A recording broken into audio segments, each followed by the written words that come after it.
resisting. Black and militant, War of 1812, West Indian Regiment, resisting. Black and militant, War of 1812, West Indian Regiment, resisting. Black and militant, War of 1812, West Indian Regiment, resisting. Black and militant, War of 1812, West Indian Regiment. Been killing European colonizers for centuries. Black militant, maroon identity, molested by colonial legacies. No more slavery, I bust. In the heart of Canada's most populated city, Toronto, Ontario, sits a national heirloom, Fort York, a British-American military fort that sits not too far from Lake Ontario. On the outer gate, one reads that Fort York is the city of Toronto's founding site and the place where the Battle of York reached its climax in 1813. This 43-acre site includes a War of 1812 bastioneered fort containing the largest collection of War of 1812 buildings in Canada, 2 military burying grounds, a modern armory, and one of Canada's largest archaeological sites. The graphic depictions are Eurocentric, white supremacist colonial discourse. All of the soldiers depicted are white Europeans. There is no mention of African American or Jamaican warriors that fought tirelessly for Canada, or the fact that Canada was neither the British Americans, French, or any other Europeans to fight for. Neither the physical site nor the internet website of Fort York contain any depictions of any other than British white soldiers. From the period of 1793 to 1932, this is the history the Canadian government funds and endorses. The site proudly flies its British flag, honoring the colonial Canadian legacy, in line with Stephen Harper's applauding of the discovery of a colonial vessel called the Terror. Canadians glorify in this tribute to European colonial acts of terror and violence, and all of the pain and suffering endured by these acts.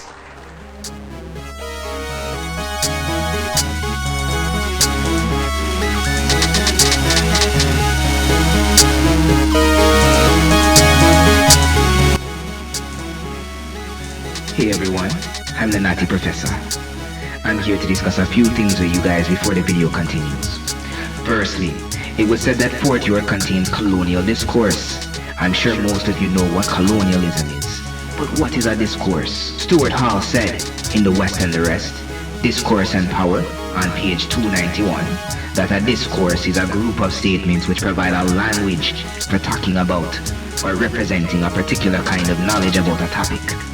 When statements about a topic are made within a particular discourse, the discourse makes it possible to construct the topic in a certain way.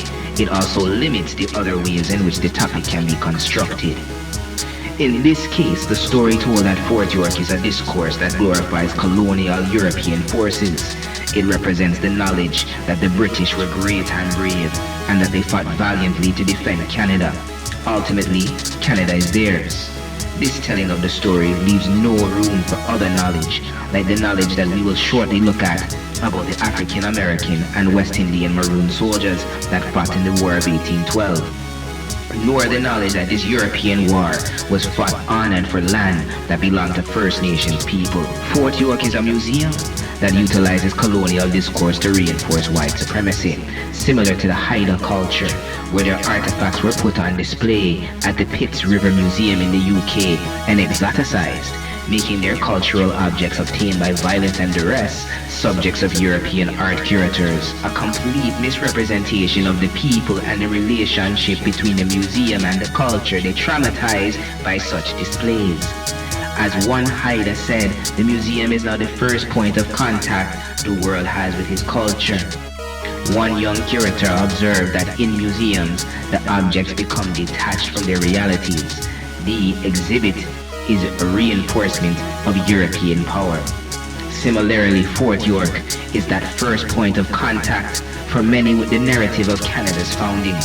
It is a representation of the perspective of British Americans or Canadians and the establishment of Canada that places salience on European colonial and militaristic conquest. Now that I've given you a lesson on colonial discourse and its relevance to Fort York, the video will continue.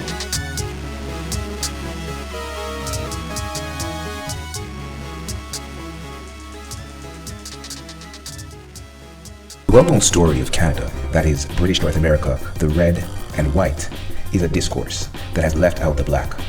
Stuart Hall says in Race the Floating Signifier that race is discursive and cultural, having no biological reality.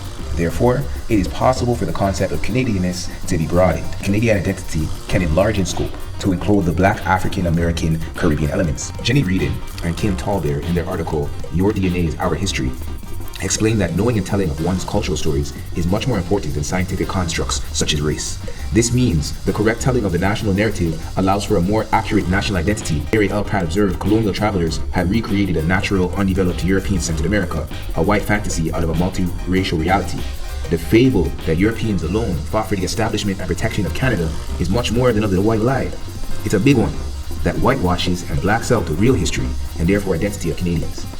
The truth is what is today called Canada was kept under British control, protected and established by employing soldiers that were escaped formerly enslaved Black African Americans, free and enslaved Black West Indians, and the most resistant and militant Black Jamaican Maroons.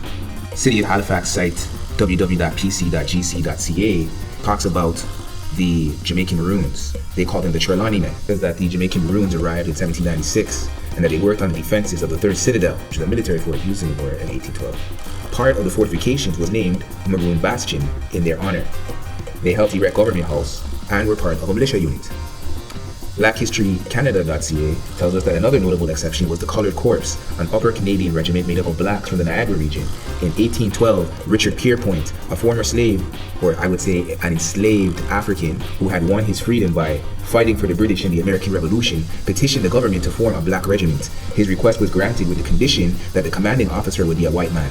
Pierpoint himself joined on as a private. The unit consisted of about 30 men from the Niagara region, many of whom had escaped slavery in the United States. The men fought bravely at the critical battle of Queenston Heights. PBS, The War of 1812, Blacks in the War, lets us know that the British felt the Americans would be scared by the black troops. However, they wouldn't use as many as they would like to, as to avoid mass slave insurrections in the West Indies. Instead, the Maroons and African Americans within Canada, along with already trained regiments of enslaved West Indian blacks, were utilized with approximately 4,000 escaped enslaved African American people. One British admiral suggested that a black force could be managed and kept within bounds, and the terror of a revolution in the southern states increased to produce a good effect in that quarter. The video continues to speak of how in April 1814, Vice Admiral Sir Alexander Cochrane made the British position official. All those who may be disposed to emigrate from the United States will, with their families, be received on board of His Majesty's ships. They will have their choice of either entering His Majesty's forces or being sent as free settlers to British possessions, like Canada, where they will meet with all due encouragement. Cochrane then ordered Rear Admiral George Cockburn to form the Colonial Marines, fighting units made up of refugee slaves. The site blackpast.org tells us in 1814, British troops set fire to the White House. It was approximately 4,000 black colonial Marines that were present and contributed to this great event in the narrative of Canadian history. In 1815, the same black colonial Marines were used with another group of black people, the West Indian Regiment, in the Battle of New Orleans, the final battle of the war. The Louisiana State Museum site tells us that among the British troops were the 1st and 5th West India Regiments, made up of about 1,000 black soldiers from Jamaica, Barbados, and the Bahamas. After the war, Canada proceeded to systemically eliminate this black presence both physically and historically. The majority of those granted land were given rocky land in Nova Scotia, many arriving in the winter. Those that did not fare well in the cold and racist environment were shipped to a British colony in Africa called Sierra Leone. Minute remnants of the population remain in Canada, mainly in Nova Scotia. None of the descendants of those soldiers received any assistance or aid in Sierra Leone from the Canadian government, nor did they have access to Canadian citizenship.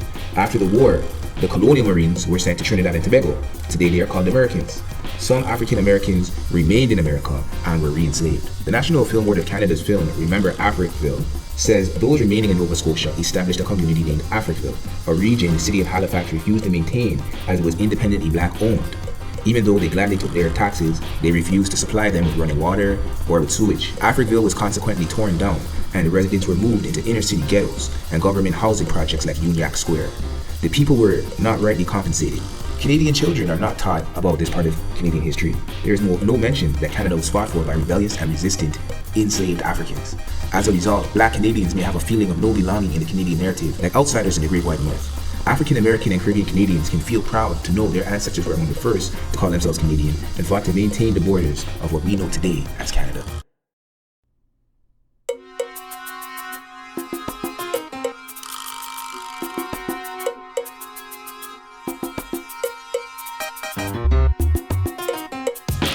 resisting.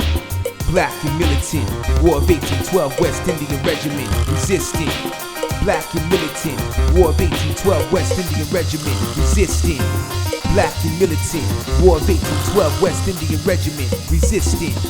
Black and militant, War of 1812, West Indian Regiment. Been killing European colonizers for centuries. Black militant maroon identity, molested by colonial legacies. No more slavery, I bust guns with bravery. No pie in the sky is saving me. The British claim they have a better place for me. I just gotta kill some Yankees, punch their lights out. Better yet, let's burn down the White House. It's war. It's not a game, it's not a tryout. Crackers calling me boy, the Union Jack the rag, I'm reppin' old Canada. Ironically, the same British brought me from Africa. But we tired of the shackles and chains. We just want some peace for our brains. So we murdered off the Yankees, racism, social rejection. Now Canada thanks me. Resistant, black and militant, War of 1812, West Indian Regiment. Resistant, black and militant, War of 1812, West Indian Regiment. Resistant, black and militant, War of 1812, West Indian Regiment. Resistant, black and militant, War of 1812, West Indian Regiment. Resistant, resistant.